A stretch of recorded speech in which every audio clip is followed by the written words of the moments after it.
Mars. Not just a few astronauts, thousands of people are going to colonize Mars, and I am telling you that they're going to do this soon. Some of you will end up working on projects on Mars, and I guarantee that some of your children will end up living there. That probably sounds preposterous, so I'm going to share with you how and when that will happen. But first, I want to discuss the obvious question: why the heck should we do this? 12 years ago, I gave a TED Talk on 10 ways the world could end suddenly. We are incredibly vulnerable to the whims of our own galaxy. A single large asteroid could take us out forever. To survive, we have to reach beyond the home planet. Think what a tragedy it would be if all that humans have accomplished were suddenly obliterated. And there's another reason we should go. Exploration is in our DNA. 2 million years ago, humans evolved in Africa and then slowly but surely spread out across the entire planet by reaching into the wilderness that was beyond their horizons. This stuff is inside us. And they prospered doing that. Some of the greatest advances in civilization and technology came because we explored. Yes, we could do a lot of good with the money it will take to establish a thriving colony on Mars. And yes, we should all be taking far better care of our own home planet. And yes, I worry we could screw up Mars the way we've screwed up Earth. But think for a moment what we had when John F. Kennedy told us we would put a human on the moon. He excited an entire generation to dream.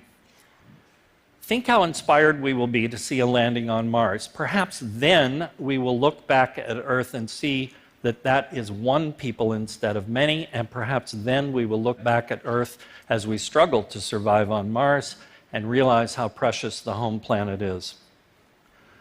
So, let me tell you about the extraordinary adventure we're about to undertake. But first, a few fascinating facts about where we're going.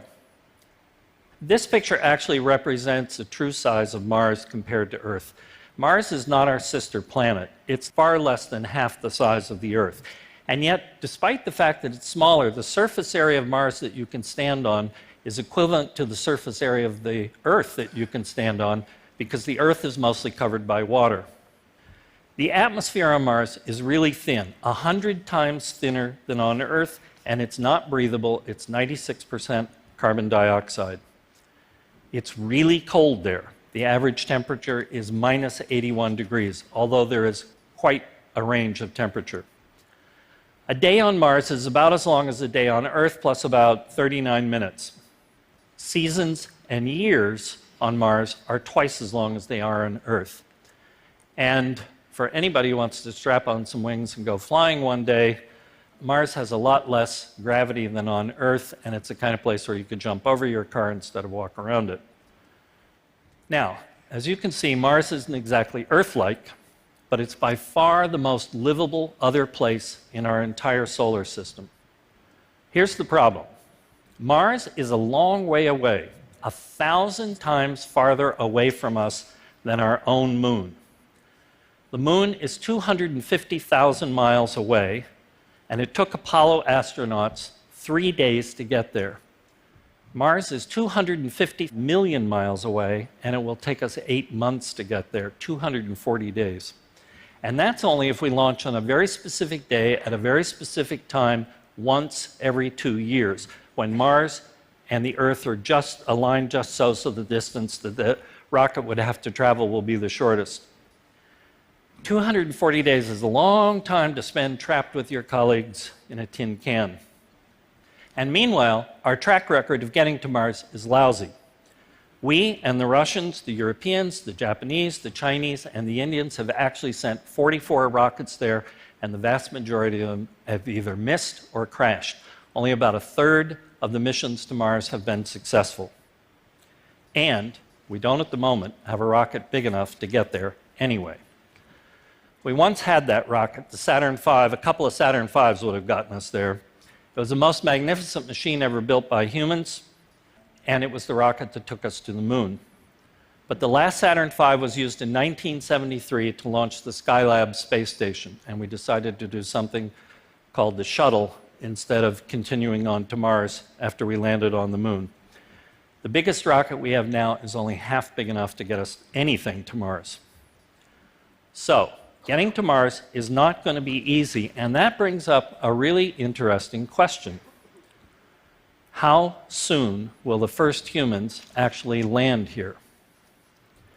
Now, some pundits think if we got there by 2050, that'd be a pretty good achievement. These days, NASA seems to be saying that it can get humans to Mars by 2040. Maybe they can. I believe that they can get human beings into Mars orbit by 2035.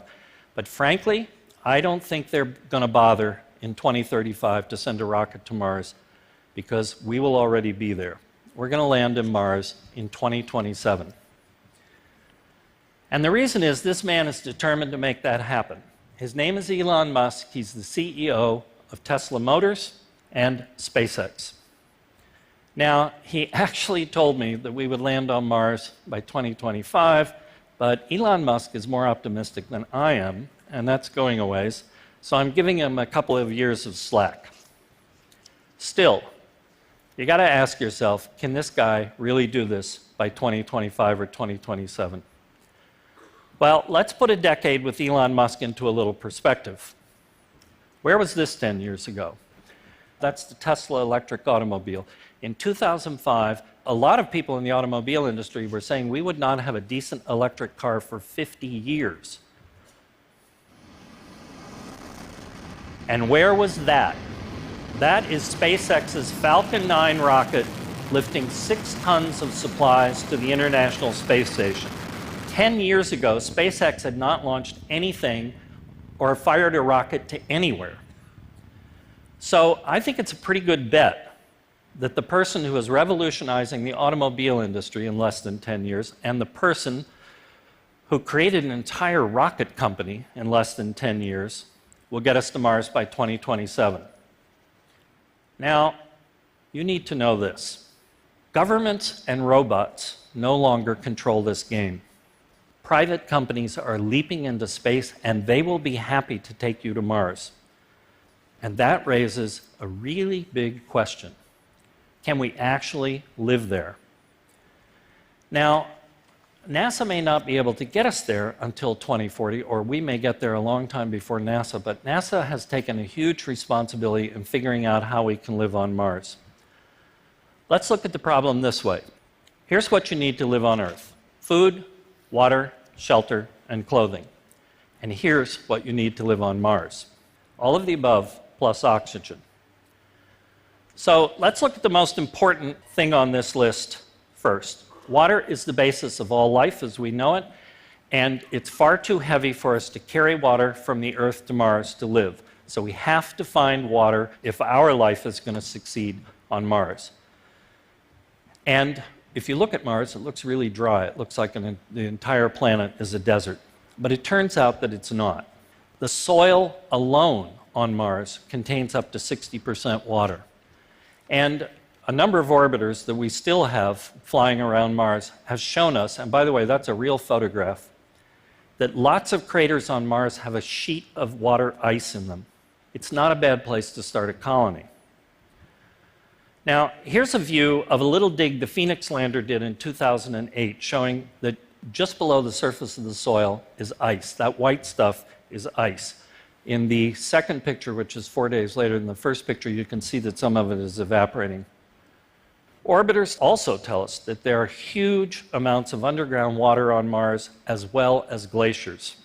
In fact, if only the water ice at the poles on Mars melted, most of the planet would be under 30 feet of water. So there's plenty of water there, but most of it's ice, most of it's underground. It takes a lot of energy to get it and a lot of human labor. This is a device cooked up at the University of Washington back in 1998. It's basically a low-tech dehumidifier, and it turns out that Mars' atmosphere is often 100% humid. So this device can extract all the water that humans will need simply from the atmosphere on Mars. Next, we have to worry about what we will breathe. Frankly, I was really shocked to find out that NASA has this problem worked out. This is a scientist at MIT named Michael Hecht. And he's developed this machine, MOXIE. I love this thing. It's a reverse fuel cell, essentially, that sucks in the Martian atmosphere and pumps out oxygen. And you have to remember that CO2, carbon dioxide, which is 96% of Mars' atmosphere, CO2 is basically 78% oxygen. Now, the next big rover that NASA sends to Mars in 2020 is going to have one of these devices aboard, and it will be able to produce enough oxygen to keep one person alive indefinitely. But the secret to this, and that's just for testing, the secret to this is that this thing was designed from the get-go to be scalable by a factor of 100. Next, what will we eat? Well, we'll use hydroponics to grow food, but we're not going to be able to grow more than 15 to 20% of our food there, at least not until water is running on the surface of Mars and we actually have the probability and the capability of planting crops. In the meantime, most of our food will arrive from Earth and it will be dried. And then we need some shelter.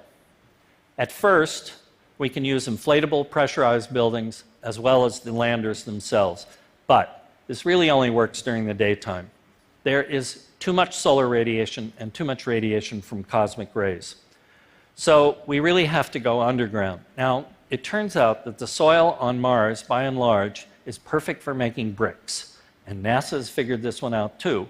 They're going to throw some polymer plastic into the bricks, shove them in a microwave oven, and then you will be able to build buildings with really thick walls. Or we may choose to live underground in caves or in lava tubes, of which there are plenty. And finally, there's clothing. On Earth, we have miles of atmosphere piled up on us, which creates 15 pounds of pressure on our bodies at all times, and we're constantly pushing out against that. On Mars, there's hardly any atmospheric pressure. So Davin Newman, a scientist at MIT, has created this sleek spacesuit. It will keep us together, block radiation, and keep us warm. So let's think about this for a minute. Food, shelter, clothing, water, oxygen. We can do this. We really can. But it's still a little complicated and a little difficult. So that leads to the next big, really big step in living the good life on Mars, and that's terraforming the planet, making it more like Earth, re-engineering an entire planet. That sounds like a lot of hubris, but the truth is that the technology to do everything I'm about to tell you already exists. First, we've got to warm it up. Mars is incredibly cold because it has a very thin atmosphere. The answer lies here at the South Pole and at the North Pole of Mars, both of which are covered with an incredible amount of frozen carbon dioxide, dry ice. If we heat it up, it sublimes directly into the atmosphere and thickens the atmosphere the same way it does on Earth. And as we know, CO2 is an incredibly potent greenhouse gas. Now, my favorite way of doing this is to erect a very, very large solar sail and focus it, essentially serves as a mirror, and focus it on the South Pole of Mars at first. As the planet spins, it will heat up all that dry ice, sublime it, and it will go into the atmosphere. It actually won't take long for the temperature on Mars to start rising, probably less than 20 years. Right now, on a perfect day, at the equator, in the middle of summer, on Mars, temperatures can actually reach 70 degrees, but then they go down to minus 100 at night.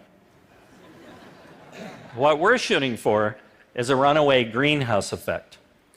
Enough temperature rise to see a lot of that ice on Mars, especially the ice in the ground, melt. Then we get some real magic. As the atmosphere gets thicker, everything gets better. We get more protection from radiation, more atmosphere makes us warmer, makes the planet warmer, so we get running water, and that makes crops possible. Then more water vapor goes into the air, forming yet another potent greenhouse gas. It will rain and it will snow on Mars. And a thicker atmosphere will create enough pressure so that we can throw away those spacesuits. We only need about 5 pounds of pressure to survive. Eventually, Mars will be made to feel a lot like British Columbia. we'll still be left with the complicated problem of making the atmosphere breathable, and frankly, that could take 1,000 years to accomplish. But humans are amazingly smart and incredibly adaptable. There is no telling what our future technology will be able to accomplish, and no telling what we can do with our own bodies. In biology right now, we are on the very verge of being able to control our own genetics, what the genes in our own bodies are doing, and certainly, eventually, our own evolution. We could end up with a species of human being on the Earth that is slightly different from the species of human beings on Mars. But what would you do there? How would you live? It's going to be the same as it is on Earth. Somebody's going to start a restaurant. Somebody's going to build an iron foundry. Someone will make documentary movies of Mars and sell them on Earth. Some idiot will start a reality TV show. There will be software companies. There will be hotels. There will be bars. This much is certain. It will be the most disruptive event in our lifetimes, and I think it will be the most inspiring. Ask any 10-year-old girl if she wants to go to Mars. Children who are now in elementary school are going to choose to live there. Remember when we landed humans on the moon? When that happened, people looked at each other and said, if we can do this, we can do anything. What are they going to think when we actually form a colony on Mars? Most importantly, it will make us a